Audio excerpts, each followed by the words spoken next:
பதிவை பார்க்க வந்தவர்களுக்கு சக்தி கிச்சனின் நன்றியும் வணக்கங்கள்.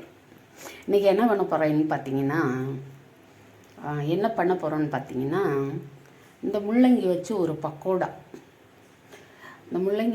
பக்கோடாவும் கற்பூரவள்ளி இலையை வச்சு பஜ்ஜியும் செய்ய போகிறோம். இதுதான் நம்ம இன்னைக்கு செய்ய போகிற ஒரு மாலை நேர சிற்றுண்டின்னு சொல்லலாம். இதுக்கு என்னென்ன தேவைன்னு சொல்லிட்டு இப்போ பார்ப்போம்.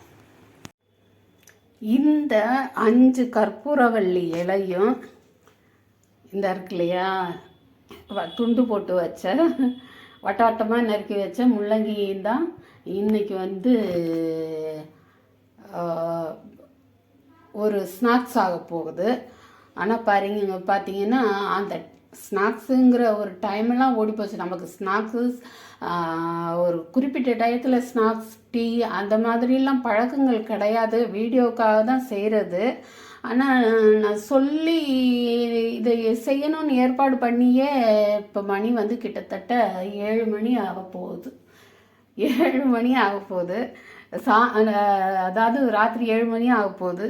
சரி, ஆரம்பித்தாச்சு, செஞ்சு விட்ருவோம் அப்படின்னு சொல்லிட்டு செய்ய ஆரம்பித்தாச்சு. இதுக்கு என்னென்ன எடுக்க போகிறேன்னு பார்த்தீங்கன்னா,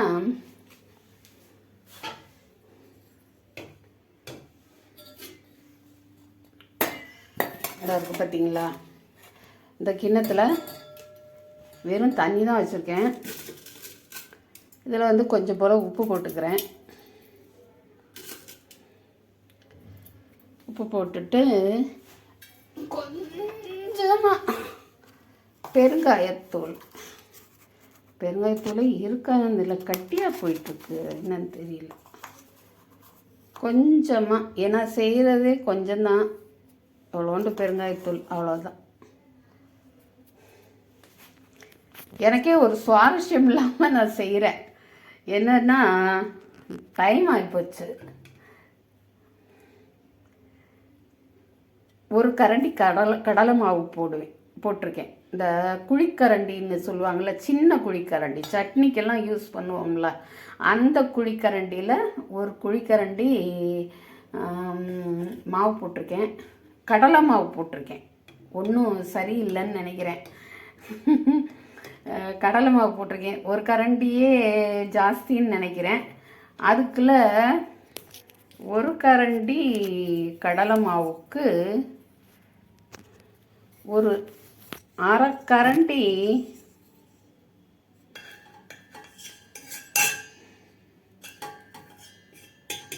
அரைக்கரண்டி பச்சரிசி மாவு போட்டு கலக்கி பார்க்கலாம்.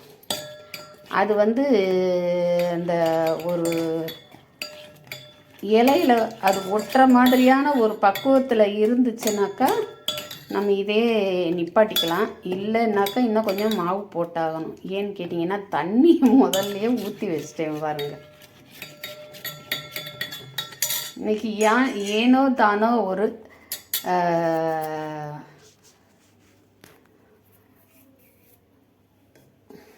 ஒரு சிற்றுண்டி. இப்போ பார்த்தீங்கன்னா இதில் இன்னும் கொஞ்சம் கடலை மாவு போட்டு கலக்கியிருக்கேன். அதனால் உங்களுக்கு இன்னும் கொஞ்சம் திக்காக வந்திருக்கு. இதில் கொஞ்சம் நான் மிளகாத்தூள் சேர்த்துக்கிறேன். பஜ்ஜின்னா மிளகாத்தூள் சேர்ப்பாங்க இல்லையா, ஒரு அளவு, ஒரு 5 பஜ்ஜி நிறைய போட்டேன் மிளகாத்தூள். தாறுமாறு தக்காளி சோறு ஆக போகுது இன்னைக்கு. இதை நல்லா கலந்துக்கலாம்.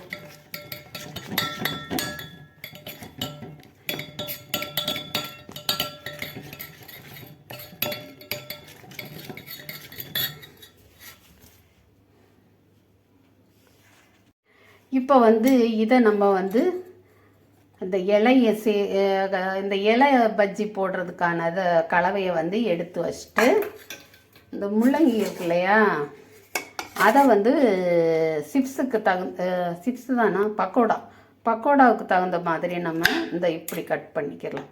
வெங்காய பக்கோடா போடுவோம் இல்லையா, அதே மாதிரி.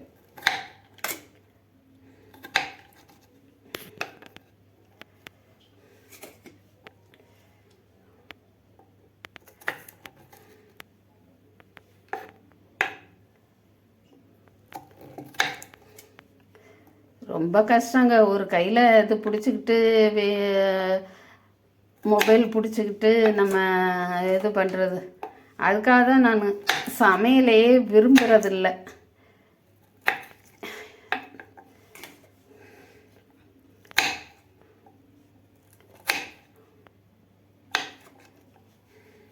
சரி, இனி மிச்சத்தையும் கட் பண்ணிவிட்டு பார்க்கலாம். இப்போ என்ன பண்ணி வச்சுருக்கேன்னு பார்த்தீங்கன்னா, அந்த கடலை மாவு கரைச்சி வச்சுருக்கேன். கடலை மாவு, அரிசி மாவு, ஒரு ஒரு சின்ன குழிக்கரண்டி கடலை மாவு போட்டேன், அரை கரண்டி பச்சரிசி மாவு போட்டேன், பத்தலை. அதுக்கப்புறம் கொஞ்சம் கொஞ்சம் எடுத்து போட்டு 2 மாவுலையும் கொஞ்சம் எடுத்து போட்டு உப்பு போட்டு பெருங்காயம் போட்டு மிளகாய் பொடி போட்டு கலந்து வச்சுருக்கேன். இந்த கற்பூரவள்ளி இலை பஜ்ஜிக்கு. முள்ளங்கிக்கு வந்து ஒரு முள்ளங்கியை இந்த மாதிரி நறுக்கி வச்சுருக்கிறேன். இதை வந்து நம்ம ஒரு கிண்ணத்தில் போட்டு அதில் கொஞ்சம் மாவு என்னென்ன போடணுமோ எல்லாம் போட்டு பிசிறி அப்படியே எண்ணெயில் போட்டு பொரிக்க வேண்டியதுதான். இப்போ இங்கே எண்ணெயும் காய வச்சுருக்கேன். எப்போவும் வேலை ஆரம்பிக்கிறதுக்கு முன்னாடி எண்ணெய் காய வச்சுருவேன். அது பார்த்திங்கன்னா போட்ட உடனே சிவந்து போகும். அதனால என்ன பண்ணியிருக்கிறேன், இப்போ தான் வச்சுருக்கேன் நான். அப்புறம் வந்து குழந்தைகள் கண்ட குடியரசு இனி கொட்டலாம் முரசு, இனி கொட்டலாம் முரசு, குழந்தைகள் கண்ட குடியரசு இனி கொட்டலாம் முரசு. இது வந்து எங்கள் சின்ன வயசில் குடியரசு தினத்தன்னைக்கு சென்னை வானொலி நிலையம் ஒளிபரப்புகிற முதல் பாடல். அது மாதிரி சுதந்திர தினத்தன்னைக்கு வெள்ளிப்பனி மலையின் மீதுலாவுவோம், அடிமேலை கடல் முழுதும் கப்பல் விடுவோம், பள்ளித்தலங்கள் அனைத்தும் கோயில் செய்குவோம், எங்கள் பாரத தேசம் என்று கோல் கொட்டுவோம். இப்படி போடுவாங்க. தை பிறந்தா வழி பிறக்கும் தங்கமே தங்கம். இப்படி ஒவ்வொரு சீசனுக்கும் ஒவ்வொரு ஃபெஸ்டிவலுக்கும் இந்த பாட்டு காலையில் எழுந்திரிச்ச உடனே எங்களுக்கு ஒளிபரப்பாயிரும். அந்த ஞாபகம் வந்துச்சு இன்னைக்கு. அதுதான் உங்ககிட்ட. அது இப்போ அதெல்லாம் இல்லை. காலையில் எழுந்திரிச்ச உடனே சினிமா பாடல். ஆனால் ஏதாவது சுதந்திர தினத்தன்னைக்கு ஒரு பட்டிமன்றம், பொங்கல் அன்னைக்கு ஒரு பட்டிமன்றம், இதெல்லாம் நமக்கு ரொம்ப பிடிக்கும். அது ஞானசம்பந்தன் ஐயா பட்டிமன்றம்னா எனக்கு ரொம்ப ரொம்ப பிடிக்கும். பாப்பையா ஐயா பட்டிமன்றம்னாலும் சாலமன் பாப்பையா பட்டிமன்றம்னாலும் எனக்கு ரொம்ப ரொம்ப பிடிக்கும். அதெல்லாம் பார்ப்பேன். பாருங்கள், இந்த ஒரு சாதாரண இதை செய்கிறதுக்காக எப்படிலாம் உங்களுக்கு நான் ஐஸ் வச்சு எப்படிலாம் நான் செய்ய வேண்டியிருக்கு வருங்க. இலையை முக்கி அப்படி போட்டுரும். அதில் வெறும் இலை தான் இருக்கும்னு நினைக்கிறேன். நம்ம வந்து சோடா மாவு போட்டோம்னா புப்புன்னு வரும். நிறைய இதில் பார்த்திங்கன்னா அந்த பஜ்ஜி செய்கிறதுலலாம் பார்த்திங்கன்னா அந்த இதுலேயே தலைப்புக்கிட்டேயே அந்த படம் இருக்கும். அதில் பார்த்திங்கன்னா நல்லா புப்புன்னு இருக்கும் பஜ்ஜி. அதுக்கு காரணமே அந்த சோடா மாவு போடுறது தான். எனக்கு என்றைக்குமே அந்த இது கிடையாது, பழக்கமே கிடையாது. ஏன்னா நம்ம வயிறே ஒன்றும் சரியில்லாத வயிறு, அதில் கொண்டு போய் அதை வேற போட்டு ஏன்னுட்டு தான் நான் அது போடுறதில்ல. முதல் இலையை வந்து ஏதோ சாப்பிட்ட இலையை சுருட்டி பிடிச்சி எடுத்து போடுவோம் இல்லையா, அது மாதிரி போட்டேன் பாருங்கள். அதனால் அது அப்படியே ஒரு மாதிரி சுருங்கி இருக்குது. ரெண்டாவது போட்ட இலை நல்ல இலை ஷேப்பில் நல்லா இருக்குது. உங்களுக்கு வந்து அது இலையோட வாசனை சூப்பராக வருது. உங்களுக்கு வந்து கலரு, சோடா மாவு இந்த மாதிரி ஜோடனையெல்லாம் செஞ்சால் தான் வந்து அது உங்களுக்கு பார்வைக்கு நல்லா தெரியும். சோடா மாவு போட்டால் பொப்புன்னு வரும், கலர் போட்டால் நல்லா கண்ணுக்கு குளிர்ச்சியாக இருக்கும். இதெல்லாம் இல்லாமல் செய்யணுன்னா இப்படி செஞ்சால் தான் முடியும். இப்போ நான் எண்ணெய் சட்டியில் போட்டிருக்கிறது ரெண்டாவது. முதல்ல எடுத்தது வந்து ஒன்று வந்து ஏதோ ஆக்டோபஸ் மாதிரி இருக்குது. இந்த இருக்கு பார்த்தீங்களா, அது வந்து ஆக்டோபஸ் மாதிரி இருக்குது. இன்னொன்று வந்து ஏதோ நோய்வாய்ப்பட்ட கடல்வாழ் பிராணி மாதிரி நண்டு மாதிரி இருக்குது. இது வந்து இதை வந்து விரும்பி வீட்டில் சாப்பிட்றதுக்கு ஆள்கள் எண்ணிக்கை குறையும். எண்ணிக்கை குறைவு. அதுக்கு மேலே இதுக்கு மேலே நம்ம செஞ்சு யாருக்காவது கொடுக்கணும் அப்படி இதெல்லாம் கொண்டு போய் என்னத்தங்க கொடுக்கறது? முடிஞ்சால் நல்லா சமைச்சு யாருக்காவது கொடுக்கலாம். இல்லைன்னா நம்மளால் முடியலைன்னா ஒரு காசை கொண்டு போயாவது யாருக்காவது கொடுக்கலாம் தான். அவ்வளோதான் செய்யலாம். அதுக்கெல்லாம் நமக்கு இன்னும் நாள் வரல. ஏதோ இது நமக்கானது அவ்வளோதான். இப்போதைக்கு எடுத்துடலாமா? சொல்லுங்கள், எடுத்துருவோம். நல்லா இது கொஞ்சம் ஃப்ளஃபியாக வந்திருக்கு. ஆனால் பின்பக்கத்தில் வந்து பார்த்திங்கன்னா மாவு கொஞ்சம் ஒட்டல். பார்த்தீங்களா, கொஞ்சம் புஷ்ஷுன்னு வந்திருக்கு. ஒரே ஒரு இலை இருக்குது, அதை மட்டும் போட்டுருவோம்.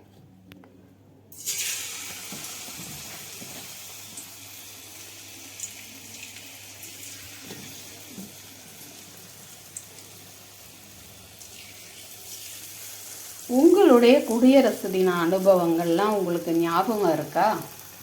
எனக்கு குடியரசு தினம், சுதந்திர தினம்னா ஒரு ஆரஞ்சு மிட்டாய் தான் ஞாபகம் வரும் எனக்கு.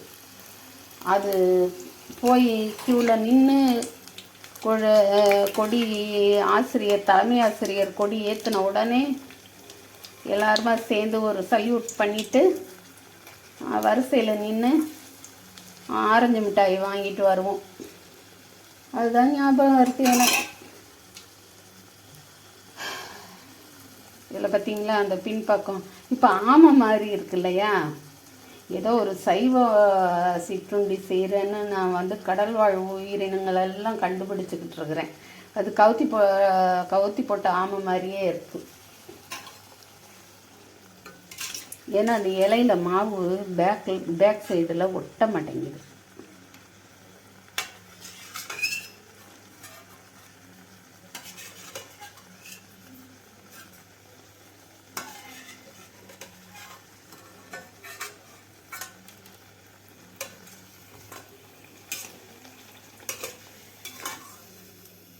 ஆச்சுங்க.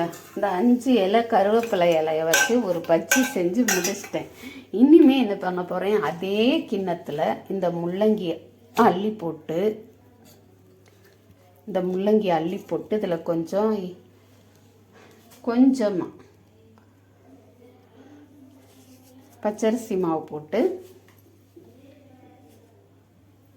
கொஞ்சம் கடலை மாவு போட்டு அப்படியே மிக்ஸ் பண்ண வேண்டியதுதான். பெருங்காய டப்பாவை தூக்கி அதே இடத்துலையே வச்சிட்டேன்னா நான். இதில் தண்ணி தெளிக்கவா வேணாமாங்கிறது வந்து இதில் ஒட்டுறது ஒட்டாததை பொறுத்து இருக்குது. ஒட்டலை, அதனால இதில் கொஞ்சம் தண்ணி தெளித்து பிசைஞ்சிருவோம். தண்ணி, மிளகாய் பொடி, பெருங்காயத்தூள் இதெல்லாம் போட்டு பிசைஞ்சிருவோம். இதை பார்த்தீங்களா, இந்த முள்ளங்கியை நான் இந்த மாதிரி செஞ்சு வச்சுருக்கேன். நான் என்ன தான் செய்தாலும் அந்த ஸ்ட்ரெச்சரை அது என்னமோ சொல்லுவாங்கள்ல, அந்த பக்குவம் கரெக்டாக வரவே மாட்டேங்குது. ஏன்னா என்னோட முதல் முயற்சி தான் இதெல்லாமே. நான் பலகாரம்னு செஞ்சேன்னா அதெல்லாம் இதில் முதல் முயற்சி தான். நான் ஒன்றும் இதுக்கு முன்னாடி அந்த மாதிரிலாம் செஞ்சு பார்த்தவளே கிடையாது. வீடியோவுக்காக தான் இதெல்லாம் செய்கிறேன். எனக்கு இதெல்லாம் சாப்பிடணும்னு ஒரு விருப்பமும் கிடையாது. சரி, எதையாவது ஒரு வீடியோ போடுவோம். அதே நேரம் ஆனால் வந்து இது நான் செய்த முறை, நான் செஞ்சு அதுக்கப்புறம் அது கரெக்டாக வந்த முறையை சரி இருக்கோ சரியில்லையோ, ஆனால் இது நீங்கள் வீட்டில் கண்டிப்பாக நீங்கள் நல்லபடியாக செஞ்சு பார்க்கலாம், செஞ்சு சாப்பிடலாம். ஏன்னா கற்பூரவள்ளி இலையும் குழந்தைகளுக்கே கூட இப்போ பெண்கள்லாம் கொடுக்குறாங்க. அந்த சாறு எடுத்து கொடுக்குறாங்க, அப்புறம் பஜ்ஜி சுடுறாங்க, இதெல்லாம் செய்கிறாங்க. இந்த முள்ளங்கியும் வந்து ரொம்ப ரொம்ப மருத்துவ குணம் உள்ளது. இதை வாரத்துக்கு 1 நாள் 2 நாள் சாப்பிட்டுட்டா ரொம்ப நல்லது. வாரத்துக்கு 2 தரம் சாப்பிட்டோம்னா, அதாவது நீங்கள் பஜ்ஜியாக சாப்பிடணும்னு இல்லை, அது ஒரு நாள் சாப்பிடலாம், பக்கோடாவாக ஒரு நாள் சாப்பிடலாம். சமையலில் சேர்த்துக்கிடுறது ரொம்ப ரொம்ப ரொம்ப நல்லது. ஆக இது ரெண்டுமே நல்ல ஒரு பொருள் தான். நமக்கு கூட்டு வச்சு குழம்பு வச்சு சாப்பிட பிடிக்கலை அப்படின்னா நீங்கள் இதை விட இன்னும் நல்ல சிறப்பாக செஞ்சு சாப்பிடலாம். நான் சொல்லி கொடுக்குறேன்னு சொல்லக்கூடாது, அது கடவுளுக்கே பொறுக்காது. நான் செய்கிறது சரியில்லைன்னா நீங்கள் அதை அழகாக நல்லா செய்வீங்க. நீங்கள் எல்லோரும் சமையலில் எல்லாருமே கில்லாடிகளாக இருக்கிறீங்க. நல்லா பார்க்குறதுக்கு நல்லா அழகாக இருக்கிற மாதிரி செஞ்சு சாப்பிடலாம். இது பார்த்தா ஏதோ வடகம் மாதிரி இருக்குது. இது பொரிக்கிற முள்ளங்கி வடகம் மாதிரியே இருக்குது பாருங்கள். பொரித்த உடனே ஸ்டவ்வில் சிம்மில் வச்சு தான் செஞ்சுக்கிட்டு இருக்கேன் நான். ஏன்னா முள்ளங்கியும் உள்ளக்க கொஞ்சம் வேகணும். இல்லை பச்சையாக இருந்துச்சுன்னா ரொம்ப கொஞ்சம் காரமாக காரமாக முள்ளங்கி சாறு ரொம்ப காரமாக இருக்கும். அதனால் பச்சையாக இருந்துச்சுன்னா ரொம்ப காரமாக இருக்கும். கொஞ்சம் வெந்தால் நல்லது.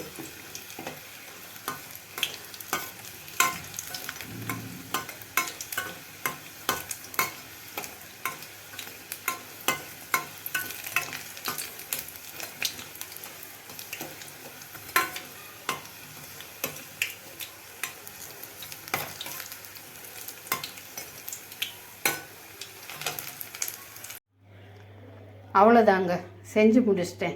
இந்த வீடியோ செய்கிறதுக்குள்ளே கொஞ்சம் தடுமாற்றம் ஆயிடுச்சு. விரலெல்லாம் கேமரா மறைச்சி எல்லாம் நிறைய குளறுபடி பண்ணியிருக்கேன்.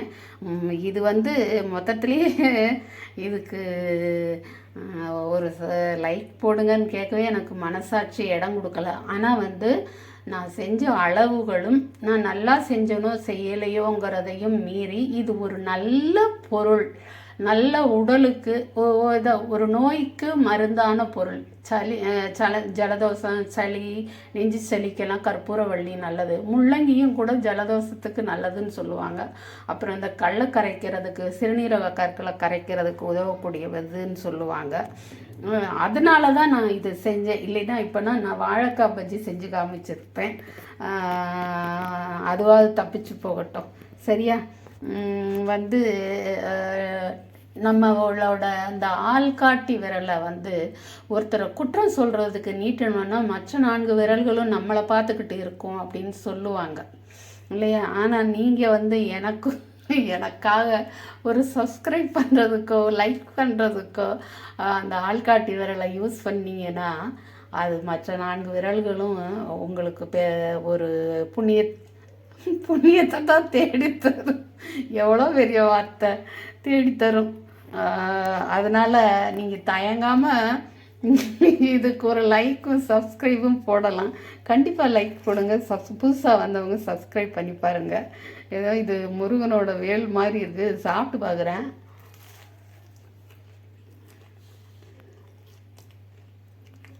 நல்லா தான் இருக்குது. மொறுன்னு இருக்குது. சோடா மாவு போடலை, ஆனாலும் கூட மொறுன்னு இருக்குது. மேலே கொஞ்சம் மொறுமொறுப்பு, உள்பகுதி கொஞ்சம் அந்த பஜ்ஜி சாப்பிட்ற ஃபீல் இருக்குது. நல்லா செஞ்சுருக்கேன். டேஸ்ட்டு நல்லா செஞ்சுருக்கேன். உங்களுக்கு பார்க்குறதுக்கு தான் அந்த இது எனக்கே சொல்கிறேன். அதனால தான் சொல்கிறேன்.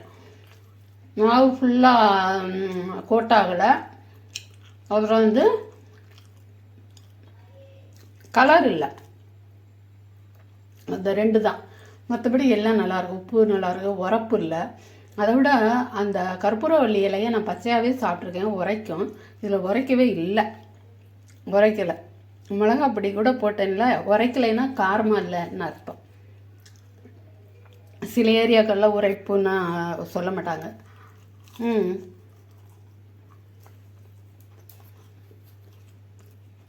ஒரு இலை பஜ்ஜியும் நான் சாப்பிட்டேன். நல்லா இருக்குது. அதாவது இன்னும் கூட சாப்பிடலாம் அப்படிங்கிற மாதிரி தோணுது. இப்போ முள்ளங்கி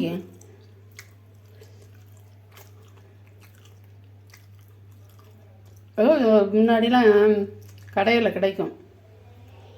குட்டி குட்டி பொம்மை சைஸில் பிஸ்கட்டு கிடக்கும். அது மாதிரி இருக்குது. நல்லா கற்மறுக்குன்னு இருக்குது. முள்ளங்கி நல்லா வெந்திருக்கு. மேலே கருமருன்னு இருக்குது. ஒன்றும் குறை சொல்கிறதுக்கு இல்லை. பார்க்க தான் உங்களுக்கு அளவு அதிகம் இல்லாமலும் கொஞ்சம் ஒரு ஒரு படத்தில் ஒரு குத்து டான்ஸ் இல்லைன்னா எப்படி இருக்கும், ஒரு ஃபைட் இல்லைன்னா எப்படி இருக்கும், அந்த மாதிரி இருக்குது. அவ்வளோதான். எடுத்து சாப்பிட்டுட்டே இருக்கேன். முள்ளங்கியை வெறும் முள்ளங்கி இப்படி சாப்பிட முடியுமா? கொஞ்சம் கூட அந்த ஸ்மெல்லும் அந்த காரமும் சுத்தமாக இல்லை.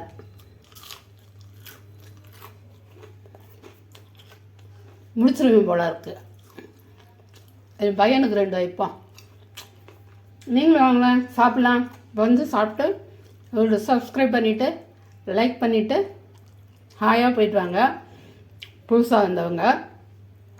அப்புறம் பார்த்திங்கன்னா அடுத்த ஒரு இந்த வார்த்தையை ஓயாமல் சொல்கிறேன் நான், நல்ல வீடியோவான்னுட்டு. ஆனால் ஒன்றும் இது மோசமாகலாம் இல்லை, நல்லா இருக்குது. ருசி நல்லா இருக்குது, இந்த பழம் நல்லா தான் இருக்குது. அதனால் என்னுடைய அடுத்த வீடியோக்காகவும் நீங்கள் பார்க்கணுன்னு சொல்கிறதுக்காக காத்திருக்கும் சக்தி கிச்சன். நன்றி, வணக்கம்.